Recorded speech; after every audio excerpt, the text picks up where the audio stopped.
क्या आप कोर्ट में केस फाइल करना चाहते हो?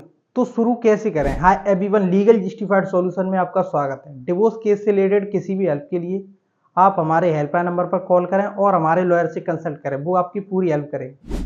तो सबसे पहले यह जान लें, डिवोर्स केस एक ही दिन में ख़त्म होने वाला नहीं है। इसकी एक लंबी प्रोसेस है। अगर आपने डिवोर्स केस में जो पिटिशन है वह कंटेस्ट है, तो उस पर कंडीशन में सबसे पहले आपको यह ध्यान रखना पड़ेगा कि जिस भी आधार को ले करके आप कोर्ट में प्रोसीड करना चाहते हो वह आधार आपका मजबूत हो। उस बात को कोर्ट में साबित करने के लिए आपके जो पॉइंट्स एविडेंस वह काफ़ी मजबूत होने चाहिए।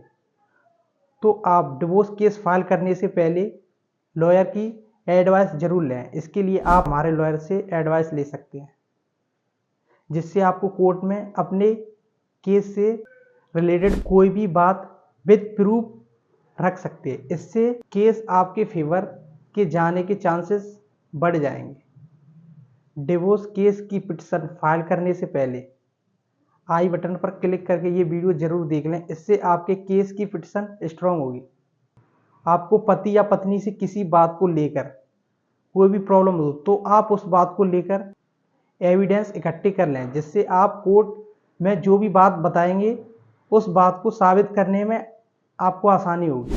फिर आपके डिवोर्स केस की पिटिशन ड्राफ्ट की जाती है। ड्राफ्टिंग के बाद में कोर्ट में आपका केस फाइल किया जाता है, चाहे वह डिवोर्स का हो, judicial separation, maintenance, domestic violence, किसी से भी संबंधित केस हो, वह ड्राफ्टिंग के बाद कोर्ट में फाइल किया जाता है।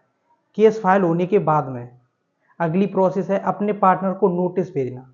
कोर्ट के द्वारा पति या पत्नी है उसको आपको अपने पति या पत्नी से डिवोर्स चाहिए, तो कोर्ट के द्वारा आपकी पति या पत्नी को आपके बिहाफ नोटिस सेंड किया जाता है या समन भेजा जाता है।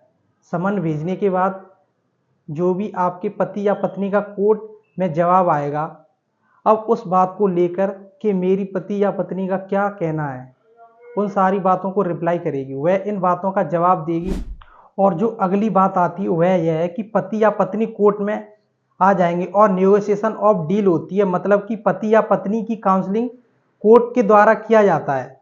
आपको जब मैरिज काउंसलर के पास भेजा जाता है, जो कोर्ट का एक व्यक्ति होता है जो एक्सपर्ट होते हैं इन सारे मामलों में, उनके पास आपको भेजा जाता है।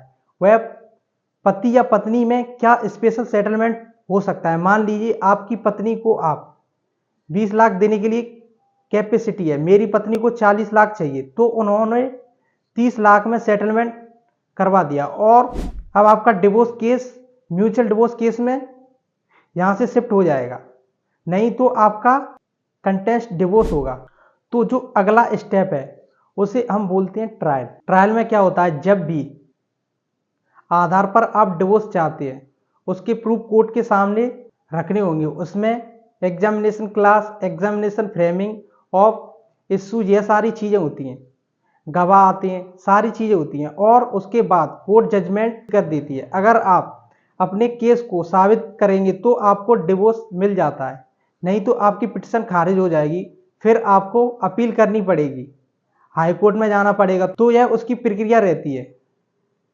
अगर मान लीजिए तलाक से संबंधित जजमेंट मिली, मतलब आपका मामला खत्म, यह पूरी प्रक्रिया है। नेगोशिएशन ऑफ डील से डिवोर्स लेने की कोशिश जरूर करें, क्योंकि वह नहीं हुआ तो आपका मामला सालों साल चलता रहता है। डिवोर्स केस से रिलेटेड किसी भी हेल्प के लिए आप हमारे लॉयर से कंसल्ट करें, वो आपकी पूरी हेल्प करेंगे। अगर आपको वीडियो अच्छी लगी हो तो वीडियो को लाइक करें, कमेंट करें और अपने फ्रेंड के साथ शेयर करें। ऐसी इंफॉर्मेटिव वीडियो देखने के लिए हमारे साथ जुड़े रहें। Thank you.